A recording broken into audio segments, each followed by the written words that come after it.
Okay, picture this. You're looking out at a hillside of dark green forest, completely wrapped in this soft afternoon mist.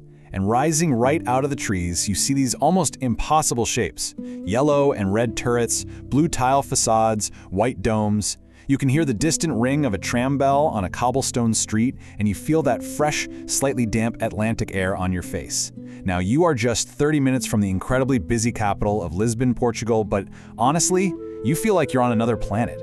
In this explainer, we're exploring the really unique, quiet magic of Sintra. Because it's not just a postcard day trip. It's a real, highly livable destination, and there's actually a quiet wave of Americans relocating there right now. Okay, let's dive into this. The appeal of this place isn't exactly some brand new, modern secret. Way back in 1809, the famous poet Lord Byron visited these hills, and he famously called Sintra a glorious Eden. And what's really amazing is that his historic observation of this moss-scented fairy tale landscape, it holds entirely true for expats today.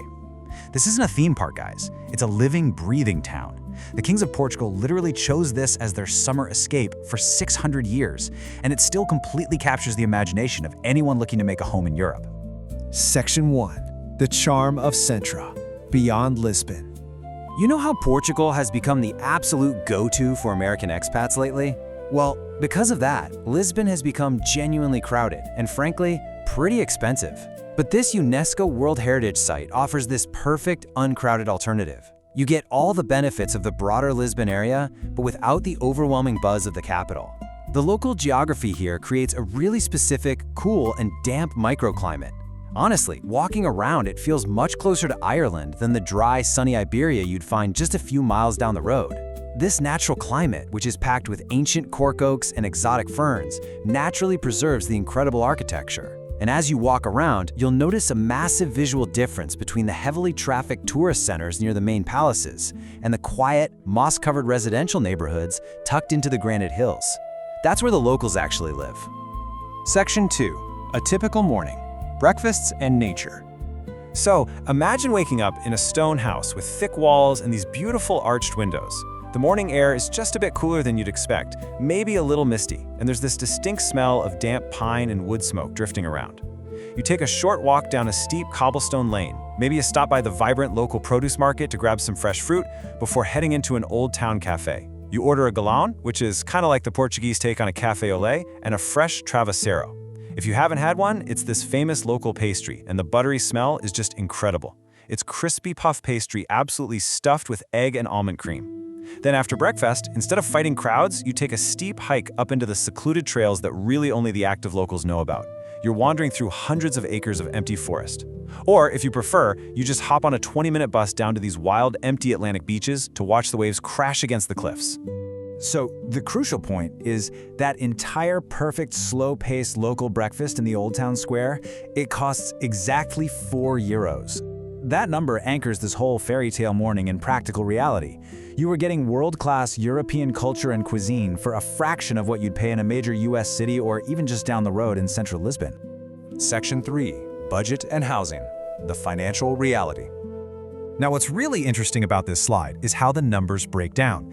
While Lisbon's real estate and rent prices have basically skyrocketed recently, Sintra has remained this quietly excellent value. For American incomes, the standard of living you get here is genuinely staggering. A nice apartment or a small house rents for somewhere between €700 and €1,400 a month.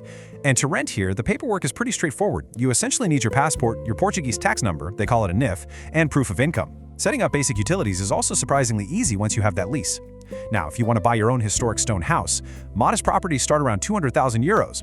A fantastic local restaurant meal complete with wine is only going to run you €15 to €25. And honestly, my favorite detail on this board, the monthly regional train pass, it is only €40, and it lets you easily commute right into the heart of Lisbon whenever you feel like it. But right about now, you might be wondering, can I actually fit in here as a foreigner? It's a totally valid question, and a really common fear. Packing up and moving to a town deeply rooted in centuries of Portuguese tradition? Yeah, that can feel incredibly intimidating for an American expat. You might worry you're just going to be a permanent outsider. Section 4. Integration and expat community. A history of welcome. Well, it turns out Sintra actually has a 200-year history of welcoming outsiders. From 19th century English nobles building their summer villas to artists seeking refuge between the world wars, the locals are genuinely used to international residents. Plus, Portugal has an exceptionally high English proficiency rate, which means you can comfortably handle daily life while you take the time to learn Portuguese at your own pace. The Americans moving here generally fall into three camps. First, you've got retirees looking for a tranquil, culturally rich spot where their retirement savings go a lot further without giving up that European charm. Second, families who want their kids in a natural environment while still having access to excellent international schools. And third, remote workers who want all those European lifestyle benefits but still need that quick 30-minute train access to Lisbon's networking and buzz. And making the move is surprisingly smooth, largely thanks to direct flights from Lisbon to major US hubs like New York, Boston, and Miami. Let's move to and see how this builds. Section 5. Public and private healthcare. Medical options in Portugal. For so many Americans, healthcare is literally the biggest source of anxiety when thinking about moving abroad. But in Portugal, it's actually a massive stress reliever and a huge draw for expats. So, to get your residency visa, like the D7 visa, which is super popular for remote workers and retirees, you are required to have private health insurance when you arrive. But get this, it is dramatically more affordable than in the US. We're talking typically just 50 to 150 euros a month. That gives you access to a huge private network. Seeing a specialist at a modern hospital in Lisbon with an English-speaking doctor usually costs just 60 to 100 euros out of pocket. And the best part? Once you're an established legal resident, you get full access to Portugal's public healthcare system, which is consistently rated among the best in Europe. It's this incredibly accessible, high-quality safety net that just completely removes the financial medical anxiety we are so used to dealing with. Section 6. The nighttime magic, the true appeal. Because, look, while the practical stuff, the affordable healthcare, the reasonable budgets, that's why you can move to Sintra. But the evening is why you actually do it. After dinner, the summer day trippers pack up, they hop on the train, and they vanish back to the capital. The town is left completely to the people who actually live there. Imagine walking down these quiet cobblestone streets, bathed in this warm yellow light. Up on the heights above you, the ancient palaces are floodlit against the dark sky, looking like something out of a dream. And then it hits you. You haven't heard a single siren, a car horn, or seen a traffic jam all day. All you hear is the wind in the pine trees and the water in the public fountains.